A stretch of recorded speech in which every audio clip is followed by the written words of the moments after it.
श्री गणेशाय नमः। स्वागत है आप सभी का मेरे YouTube चैनल पर। मैं हरिओम शर्मा आज आपको गणेश चतुर्थी की कथा सुना रहा हूँ। श्रावण मास की बड़ी गणेश चतुर्थी।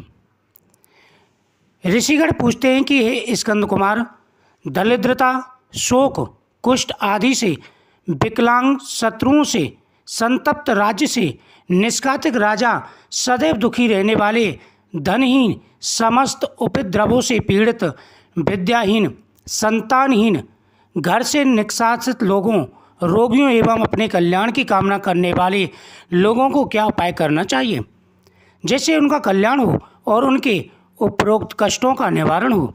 यदि आप कोई उपाय जानते हो उसे बताइए।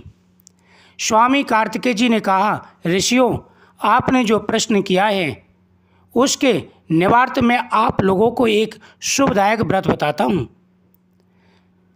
इस व्रत के करने से पृथ्वी के समस्त प्राणी सभी संकटों से मुक्त हो जाते हैं। यह व्रतराज महापुण्यकारी एवं मानवों को सभी कार्यों में सफलता प्रदान कराने वाला है। विशेषतः यदि इस व्रत को महिलाएं करें तो उन्हें संतान एवं सौभाग्य की वृद्धि होती है।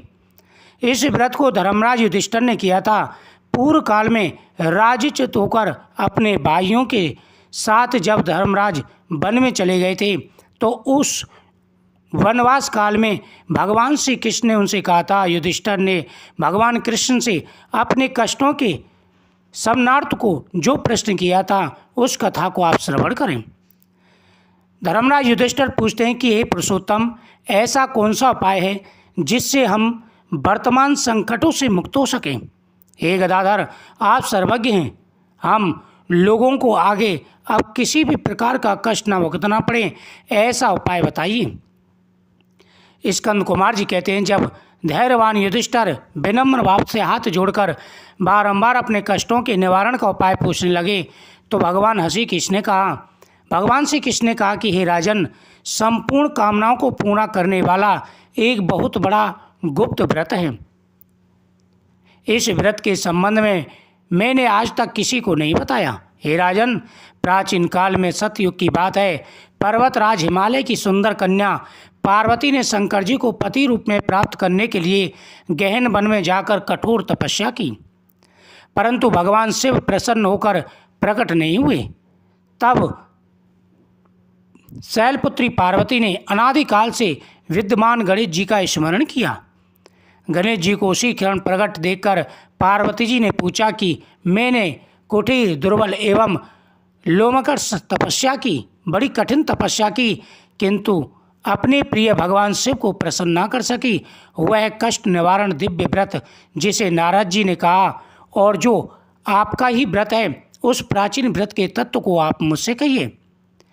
पार्वती जी की बात सुनकर तत्कालीन सिद्धिदाता गणेश जी उस कष्ट नाशक शुभदायक व्रत का प्रेम से वर्णन करने लगे। गणेश जी ने कहा कि अचल सुते, अत्यंत पुण्यकारी एवं समस्त कष्टनायक व्रत को कीजिए। इसके करने से आपकी सभी मनोकामनाएं पूर्ण होंगी और जो व्यक्ति इस व्रत को करेंगे उन्हें भी सफलता मिलेगी। हे देवादिदेवेश्वरी, श्रावण के कृष्ण पक्ष की चतुर्थी में चंद्रोदय होने पर पूजन करना चाहिए। उस दिन प्रातःकाल से निपटकर मन में संकल्प करें कि जब तक चंद्रोदय नहीं होगा मैं निराहार रहूँगी। पहले गणेश जी की जब तक चंद्रोदय नहीं होगा मैं निराहार रहूँगी, पहले गणेश पूजन करके तभी भोजन करूँगी। मन में ऐसा निश्चय करना चाहिए। इसके बाद सफ़ेद तिल के जल में स्नान करें, अपना नित्य कर्म करें। उसके बाद सुंदर व्रती मेरा पूजन करें। यदि सामर्थ्य हो तो प्रतिमास स्वर्ण की मूर्ति का पूजन करें। अभाव में चांदी, अष्टधातु या मिट्टी की मूर्ति बनाकर पूजन करें। अपनी शक्ति के अनुसार सोने, चांदी, तांबे, मिट्टी के कलश में जल भरकर उस पर गणेश जी की प्रतिमा स्थापित करें। मूर्ति कलश पर वज्राधन करके अष्टदल कमल की आकृति बनावे और उसी मूर्ति की स्थापना करें। तत्पश्चात शोषण उपचार विधि से भक्ति पूर्वक पूजन करें। मूर्ति का ध्यान निम्न प्रकार से करें। हे लंबोदर, 4 भुजा वाले, 3 नेत्र वाले, लाल रंग वाले, हे नील वर्ण वाले, शोभा के भंडार, प्रसन्न मुख वाले गणेश जी, मैं आपका ध्यान करती हूँ। हे गजानन, मैं आपका आह्वान करता हूँ। हे विघ्नराज, आपको प्रणाम है। यह आसन हे लंबोदर यह आपके लिए पाद है। हे शंकर सुमन यह आपके लिए अर्घ है। हे उमासुत यह आपके लिए स्नार्थ जल है। हे वक्रतुंड यह आपके लिए आचमनीय जल है। हे शूर्पकर्ण यह आपके लिए वस्त्र है। हे कुब्ज यह आपके लिए यज्ञोपवीत है। हे गणेश्वर यह आपके लिए रोली चंदन है। हे विघ्न विनायक यह आपके लिए फूल है। हे विकट यह आपके लिए धूपबत्ती है। हे वामन यह आपके लिए दीपक है। हे सर्वदेव यह आपके लिए लड्डू का नैवेद्य है। हे सर्व नित्यनाशन हे देव यह आपके लिए निमित्त फल है। हे विघ्नहर्ता यह आपके निमित्त मेरा प्रणाम है। प्रणाम करने के बाद क्षमा प्रार्थना करें। इस प्रकार षोडशोपचार रीति से पूजन करके नाना प्रकार के भक्ष्य पदार्थों को बनाकर भगवान को भोग लगावें। हे देवी शुद्ध देसी घी में 15 लड्डू बनावे। सर्वप्रथम भगवान को लड्डू अर्पित करके उसमें से 5 ब्राह्मण को दे। अपनी सामर्थ्य के अनुसार दक्षिणा देकर चंद्रोदय होने पर भक्ति भाव से अर्घ देवे। तदंतर 5 लड्डू स्वयं भोजन करें। फिर हे देवी तुम सब तिथियों से सर्वोत्तम हो, गणेश जी की परम प्रियतमा हो। हे चतुर्थी हमारे द्वारा प्रदत्त अर्घ को ग्रहण करो। तुम्हें प्रणाम है। निम्न प्रकार से चंद्रमा को अर्घ प्रदान करें। क्षीर सागर से उत्पन्न हे लक्ष्मी हे भाई लक्ष्मी के भाई हे निशाकर रोहिणी हर्षित के शशि मेरे दिए हुए अर्घ को ग्रहण कीजिए। गणेश जी को इस प्रकार प्रणाम करें। हे लंबोदर आप संपूर्ण इच्छाओं को पूर्ण करने वाले आपको प्रणाम है। हे समस्त विघ्नों के नाश करने वाले आप मेरी अभिलाषाओं को पूर्ण करें। तत्पश्चात ब्राह्मण की प्रार्थना करें। हे द्विजवर आपको नमस्कार है। आप साक्षात देव स्वरूप हैं। गणेश जी की प्रसन्नता के लिए हम आपको लड्डू समर्पित कर रहे हैं। आप हम दोनों का उद्धार करने के लिए दक्षिणा सहित इन 5 लड्डुओं को स्वीकार करें। हम आपको नमस्कार करते हैं। इसके बाद ब्राह्मण को भोजन कराकर गणेश जी से प्रार्थना करें। यदि इन सब कार्यों के करने की शक्ति ना हो तो अपने भाई बंधुओं के साथ दही एवं पूजन में निवेदित पदार्थ का भोजन करें।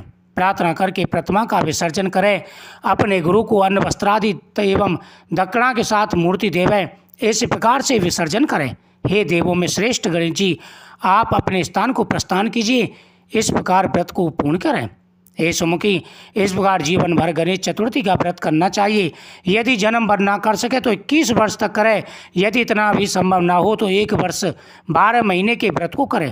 यदि इतना भी ना कर सके तो वर्ष के 1 मास को अवश्य व्रत करें। गणेश चतुर्थी का व्रत करने के बाद में उद्यापन करें। उद्यापन इस प्रकार से है। सर्वप्रथम सर्वशास्त्रिक गणपति पूजक आचार का वर्णन करें। उनकी आज्ञा के अनुसार शास्त्रोक्त रीति से पूजन करें। अपनी शक्ति के अनुसार 1008, 108, 28 या 8 लड्डू से गणपति जी का हवन करें। केले के खम्भे तोरण आदि से ऊंचा मंडप बनावे। नृत्य गीत बाद आदि से उत्पन्न करावे। भक्ति युक्त हो गुरु की पूजा करें। अपनी शक्ति के अनुसार सपत्नी आचार को सुवर्ण गौ वस्त्र आभूषण छत्र जूता कमंडल भूमि आदि का दान करें। हे देवी गणेश जी की प्रसन्नता के निमित्त आचार का पूजन करके उन्हें संतुष्ट करें। इस प्रकार व्रत करने से मैं प्रसन्न होकर सभी मनोकामनाएं पूरी करता हूँ। इसमें किसी भी प्रकार का संदेह नहीं है। भगवान श्री कृष्ण कहते हैं युधिष्ठिर प्राचीन काल में स्वयं गणेश जी ने पार्वती जी से कहा था और पार्वती जी ने उसी भांति आराधना की जिससे उन्हें सफलता मिली। इसी व्रत के करने से पतिव्रता पार्वती का विवाह शिव जी से हुआ, जिनके साथ आज तक पार्वती जी गणेश जी की कृपा से विहार करती हैं। अतः हे महाराज युधिष्ठिर आप भी इस संकटनाशक व्रत को करें। यह सकटा नाम की चतुर्थी बड़ी शुभकारी है। स्कंद कुमार जी कहते हैं कि भगवान श्री कृष्ण के मुख से इस प्रकार सकटनाशक चतुर्थी व्रत सुनकर महर्षि बोले पूर्व काल में राज्य प्राप्ति की कामना से युधिष्ठिर ने इस व्रत को किया। इस व्रत के प्रभाव से उन्होंने शत्रुओं पर विजय प्राप्त की। इस व्रत के करने से चारों पदार्थ धर्म अर्थ काम एवं मोक्ष सुलभ में प्राप्त हो जाता है। मनुष्य की सभी मनोकामनाएं पूरी हो जाती हैं। बड़े बड़े शासकों पदाधिकारियों को अपने वश में कर लेते हैं। मनुष्य पर किसी प्रकार का संकट आने से इस व्रत से संकटों से मुक्ति मिल जाती है। सीता जी के अन्वेषण में पवन कुमार हनुमान जी ने इस व्रत को किया था। पूर्व काल में राजा बलि ने संकटग्रस्त होने पर रावण ने भी इसी व्रत को किया था। गौतम पत्नी अहिल्या ने पति द्वारा शापग्रस्त होकर पति वियोग के कारण इस व्रत को किया था। इस व्रत के करने से विद्यार्थियों को विद्या धनेश्चात्री को धन की इच्छा, संतान की कामना करने वालों को संतान की प्राप्ति होती है। व्याधि मुक्त व्यक्ति सभी व्याधाओं से मुक्त हो जाता है। इस व्रत को करने से सभी प्रकार की मनोकामना पूरी हो जाती हैं।